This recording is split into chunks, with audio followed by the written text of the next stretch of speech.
13 তারিখ থেকে কি হইতে পারে দেশের পরিস্থিতি, এটা আমরা উপলব্ধি করতে পারি বিভিন্ন কার্যকলাপের মাধ্যমে। কারণ আমরা তো এখন ওপেনলি দেখতেছি যে আওয়ামী লীগের লোকেরাও বলতেছে যে আওয়ামী লীগের ভোট এখন নাই, এখন বিএনপিকে ভোট দেওয়া মানে আওয়ামী লীগকে ভোট দেওয়া। তাহলে তারা মোটামুটি একত্রিত হয়ে গেছে।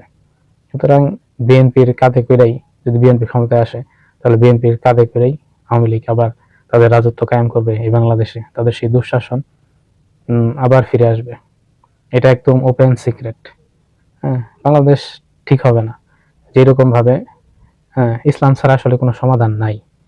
আপনারা যে দেখেন যে আকাঙ্ক্ষা নিয়ে এতগুলা মানুষ শহীদ হইল এই 5ই আগস্ট, তো এটা আকাঙ্ক্ষা কি পূরণ হয়েছে? পূরণ হয় নাই কেন?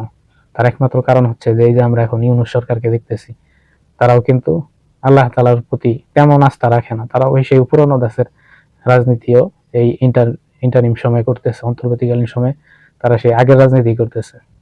যার ভিতরে আল্লাহ তাআলার ভয় আছে, তাকওয়া আছে, তারা অন্যভাবে দেশকে পরিচালনা করে, কিন্তু তাদের মধ্যে এটা নাই। এজন্যই এই যত ধরনের বিশৃঙ্খল ঘটনাগুলো ঘটতেছে। এটার মূল কারণ হচ্ছে ইসলামের যে শিক্ষা, সেই শিক্ষা থেকে আমরা দূরে আছি। তো সেটা কথা না, কথা হচ্ছে এটা তো কিছুদিনের জন্য ছিল সরকারটা, কিন্তু আগামীতে যদি এরকম ধরনের ঘরানার সরকার তৈরি হয়, এই সরকারের মধ্যে আপনি নারে তাকবীর আল্লাহু আকবার স্লোগান দিতে পারবেন না, এরকম যদি সরকার তৈরি হয়, তাহলে কোনোদিনও আমাদের যে কাঙ্ক্ষিত এই 1400 মানুষ যে শহীদ হয়েছিল যেই জন্য, যে বৈষম্য দূর করার জন্য, সেই বৈষম্য কোনোভাবেই দূর হবে না। এটা একদম লিখিতভাবে যদি কেউ নিতে চায় তাহলে লিখিতভাবে দেওয়া যাবে, কোনোদিনও পরিবর্তন হবে না।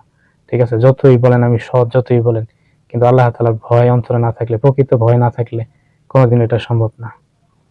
তো নতুন সূর্যোদয় তখনই হবে, আমরা আশা করতে পারি ইসলামী যে কোনো দল যদি ক্ষমতায় যায়, তাহলে দেখবেন 13 তারিখ থেকে আসলেই বাংলাদেশের আকাশের যে সূর্যটা একই থাকবে, কিন্তু আকাশে বাতাসে ধ্বনিত হবে এক নতুন বাংলাদেশের, নতুন সূর্যোদয়ের।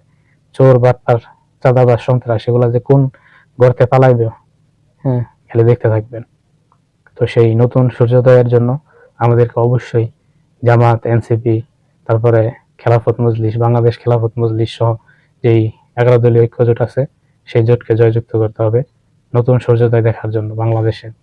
একদম আমি একদম শিওরলি বলতে পারি যে এই জোট যদি জামাত, এনসিপি, খেলাফত মজলিস জোট যদি 12 তারিখে বিপুল ভোটে জয়লাভ করে, 13 তারিখ থেকে দেখবেন ইনশাল্লাহ বাংলাদেশের চেহারা পরিবর্তন হয়ে গেছে। সকলকে ধন্যবাদ। আমার চ্যানেলের সাথে থাকবেন এবং সাবস্ক্রাইব, লাইক যা করার করে দিবেন। আসসালামু আলাইকুম ওয়া রাহমাতুল্লাহ।